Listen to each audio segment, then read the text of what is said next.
Pangulo, katawan ni Boy Carlos Lutero.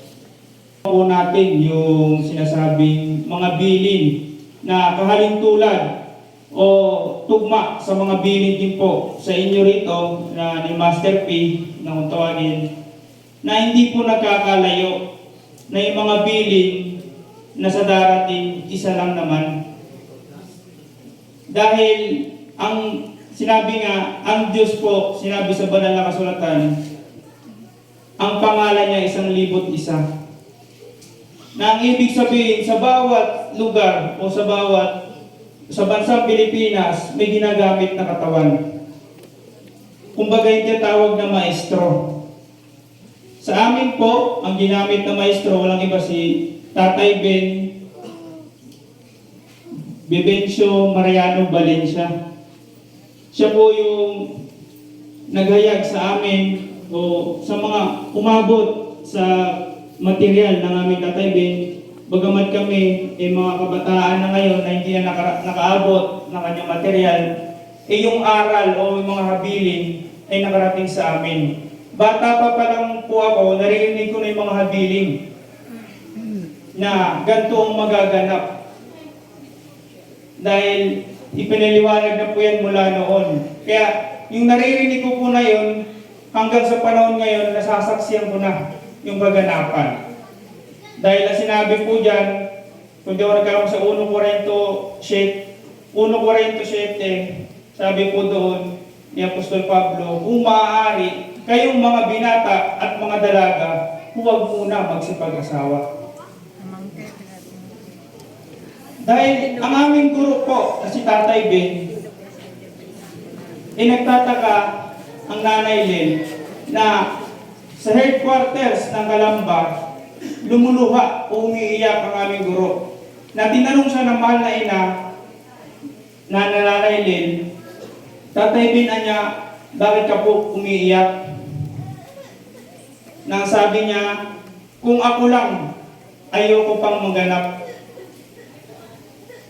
Kaya lang nakatakda. Dahil sabi niya, kawawa ang mga bata, iiyak sa gutom. At ang mga magulang, parang kinukurot ang mga puso. Na narinig nila o nakikita nila ang kanilang mga anak na sumisigaw sa gutom. Kaya ang sabi po sa amin, kaya kayong mga binata at mga dalaga, huwag muna magsipag-asawa kung alam nyo lang sa darating. Kaya sa amin po mga kabataan, meron po kaming, kumbaga, pag-aaral din po doon sa amin. Bagamat bawal din po sa amin, gaya nyo, bawal din po sa amin yung maghawak ng Biblia. May mga pinahintulutan na magturo po ng Biblia sa amin. Yung mga pinahintulutan po. Kaya, meron po kaming alam parte sa mga Biblia dahil sabi nga, ang Biblia po ay isang batayan sa pagkilala sa ating amang bathala. Dahil malinaw naman po na sinabi ng Panginoong Hesus, ako ang daan, ang buhay at ang katotohanan. Walang makakaparoon sa aking Ama kung hindi sa pamagitan ko. Ibig sabihin, babatay po tayo sa mga sinabi ng Panginoong Hesus para makilala natin ang sino yung Ama na tinutukoy niya. Diba? Kaya sa panahon po ng sinasabing, sa panahon pa ng paraon, nagpakilala na ang Ama.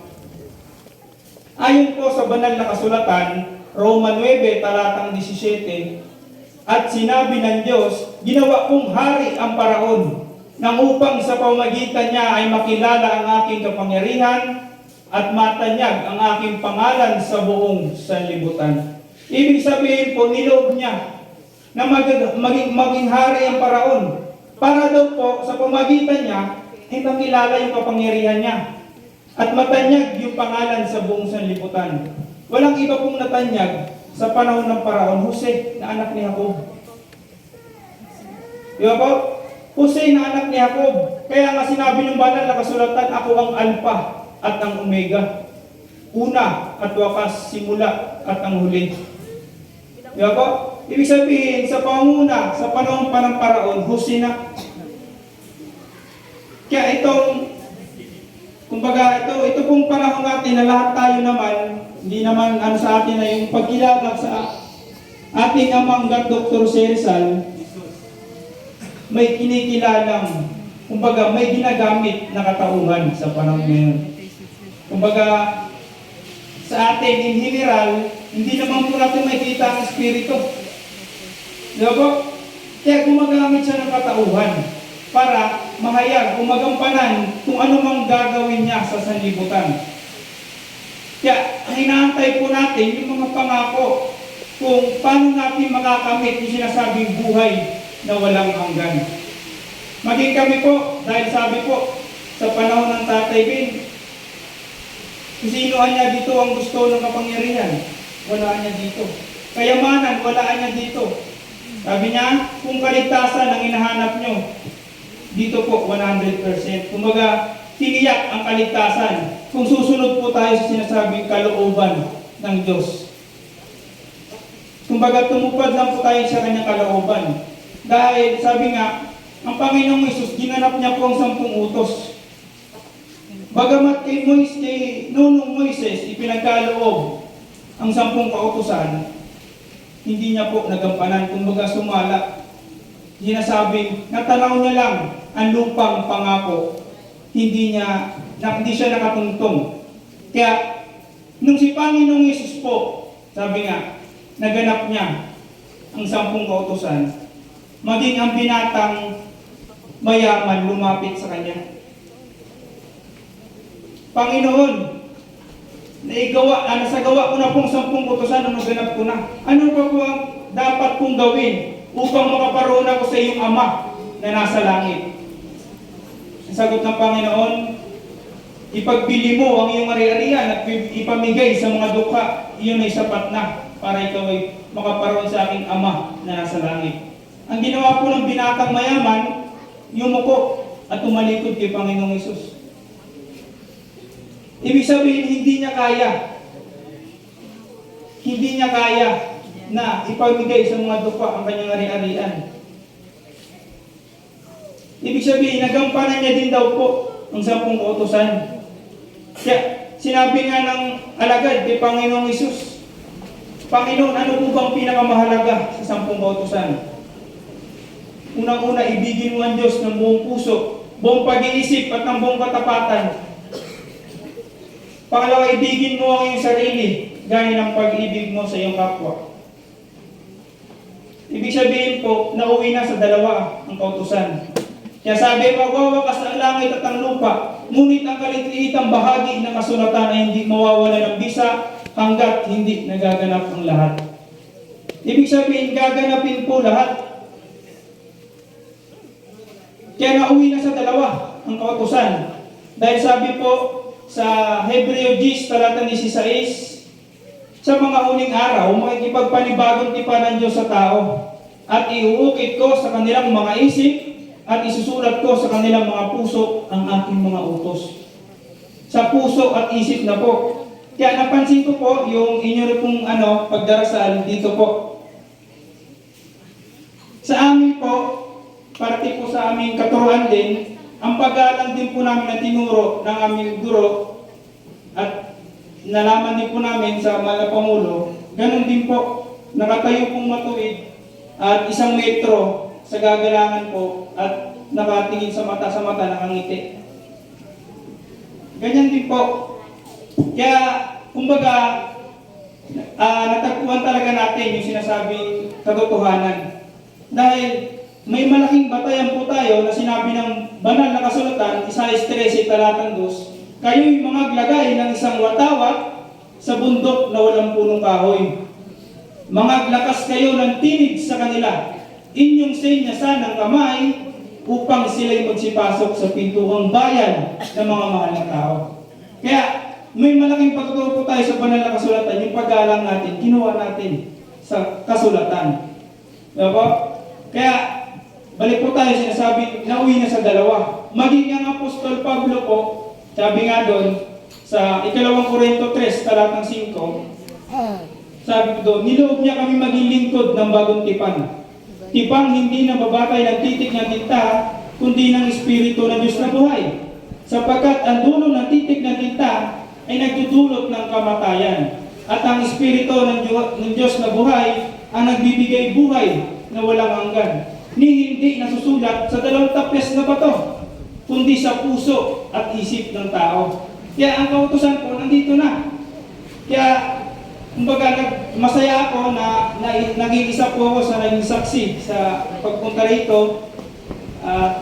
Nakilala ko po kayo mga kapatid dahil maging ang aming guro mula noon, binabanggit naman, marami pa kayong mga kapatid na hindi nakasama. Hindi nakita. Kumbaga, makakasama nyo rin sila pagdating ng panahon. Kaya, lubos po ako nagpapasalamat at sa kaunting mensahe na pinagkalap sa akin, malahara, at lahat po nandito muli. Babalik ko na po sa ating tagapagpakilala, MC. Magandang gabi po muli sa ating lahat.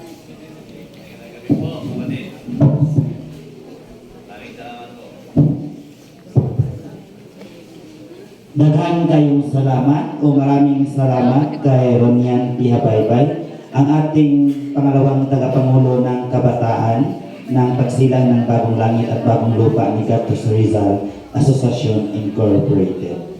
At this point, on behalf of the Bishop of the Philippine Divine Missionary Church, in response to the narratives and learning shared to us from the Sinukuan Maharlikan Empire as well as the Pagsilang ng Bagong Langit at Bagong Lupa ni Gatos Rizal Association Incorporated, may I call on our spiritual advisor and Bishop of the Philippine Divine Missionary Church, Senyora Dr. Hara Filipina, con Bishop Nadi Lovina Cañete for her responsive message. Sayang pagbisita. Pero hindi naman tayo mag-iwag Tagalog kasi talaga tayo. Pag nagtagalog ako, kung lang makaintindi, siguro, magpasalamat ng kita sa transfer natin sa Islam. Sa sinasalaysay nila, alam natin po, Bisaya lang tayo ha. Sa istorya nila, nakadugtong sa Topa. Kasi sila, sa Luzon, ano na sila yung Pangulo. Sa kwento na kanina, yung sa Pangulo nila, yung sinasabi ko na sa inyo, 24 master. Kaya nga, naabot ng panahon siguro na magkita-kita ang 24 na master.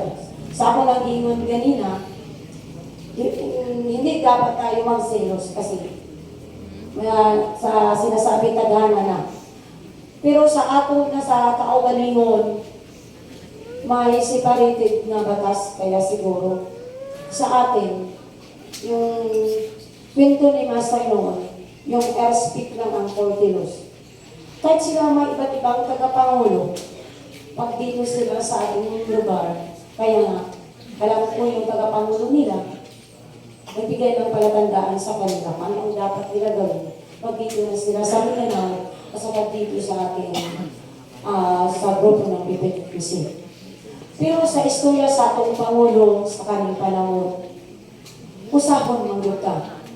Pag-abot na sa oras na sila manmanan kay ang leader nila, bisag wala pa na pailan, with guider sila. Pero bisag wala pa na pailan, dili pa sa to ang bolta kay nanadyo nakakwintas na mo. Yung nanay guide nakasulat, siguro sobra nga pag-abuso ang mabantay, nakasulat ng guide. Sa lahat tinabok pa, pero nakahanda na. Sa atong kaugalingon, manghinaot ang sa maabot ang taknang panahon, ay doon namin tayo inistoryahan nga, dili pwede, sa ilaha pwede ra. Mission po na nila. Sa tuwa, dili pwede gaya. Namatay rebisadong pinulungan. Katulad na yung pagbanggit sa pangalan ng Ama. Binabawalan tayo na ibistak yung pangalan sa Ama. Ang sa atin naman ay Senyor Jesus, yun lang. At saka, ano tayo, Amang may kapal, ito lang. At saka Father Jesus and Latera. Yun lang ang pinantulutan sa atin. Pero sa kanila, ay pinantulutan sila. Pero sa atua, wala ta tuguti. Muna naka-diferensya. Pwede sila nga mag-istorya sa laing sa ato pang mga letters na, mga letra sa ato dili pwede. Kung tumbaga, parang higpit-higpit sa akin. Pero makita matanaw nato sa itong mga kaubanan na nagsupak na sila. Pero sa legality na batas, yun ang legal sa ato. Yung sa letra, may letra tayo. May 40 laws, saka revisado na pinuluan, at saka lahat ng pagpapaganda halos bawal sa amin. Bawal namin na mag-short. Pwede mag-short. Dito lang, itago lang sa ilalim ng palda. Bawal mag-leggings lang. O yung pambababa na palda, yung make-up, eyeshade, eyebrow, lipstick, cottage, lahat. Yung pa-blondie, bawal. At saka yung normal, kung katulad sa akin, yung sa pagtao na kulong-kulong ang buhok. Na sobra-sobra sa amin. Pero, hindi, dili tayo nakuha sa uban. Pero sa una, nakuha din nila ang tanan yun nga batas namin. Pero siguro sa dagan sa kapanahunan, daghan ang nagbuhat. Pero nagpabilin pa sa ilang una-una, presensya nila nga, doon na din batas sila nga gibarugan. Sa to pasalamat nga nag-attend sila sa blessing sa Manulunda. Entire mani sa Philippines. Sa ako normal na sa ako ang pag-istorya, apel yun ang nasok sa Pilipinas. Ang taga-pangasiwa o taga-leader nila, kabalo na sila sa akong side. Kabalo na sila sa akong side. Kabalo na po sa ilang side. Dili ka pwede nga taang tinago o lihim, hindi maaari ipapaalam lahat. Yun talaga. Pero pag maabot ng panahon, kailangan ng malantad. Pero ngayon, unti-unti nang malalantad kasi nandito naman sila. Pero sa ato, ang naturalisang wika ng Pilipinas, Tagalog talaga. Pero dito sa Mindanao, parang nangalog-alog. Sa atong kaugalingon, sa gitudlo sa atong maestrong magtutudlo by grouping. Menestro sa bagong pakiksaad, ikinanglan inyong tamdan. Senior spiritual leader tamdan. Kung adapt kapris kon pangit, kung sa inyong gibuhatan tamdan. Para dili mo maseminar balik sa uban nga master, usa sa 24 master. Dayon, kung pastura, kamo pare sa pare kung adapt, magkamot kung sa inyong gibuhaton. Kung isang kamo sa ibang sekta, madre, na magkamot isa. Parang grouping na kami lahat. Pero ang nakukulang lang, hindi nila tinutupad. Ang iba naman, ay sila, nasigawa na sila, pero karamihan ay hindi. Parang yung hanap buhay na lang ang ginagampanan sa lahat. Parang tinatanaw nila na umuunlad ang sarili. Pero karon, may nyo na ang imagine ba, maunahuna na ninyo. Dili baka ang ipamulong sa itong magtutudlo o wala po ko na makapino. Sa sige na po, painundong nga buhaton, tamdan, kung saan inyong posisyon. Kay ulaw kay nakatala ang husgado sa atong medalya nga wala na to buhata, unsay natatakdan nga ang kagiliran sa territorial sa BPDMC dili maabot yun na siya kung ang atong buhat padayon sa mali.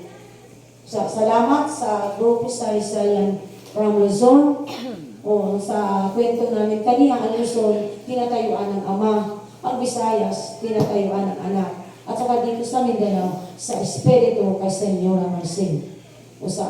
Hinaot nga ato kanang nasabtan ang tanan. May kagabihon, dini mo sa akong pakipulok, i-rate muna natin sa ating MC.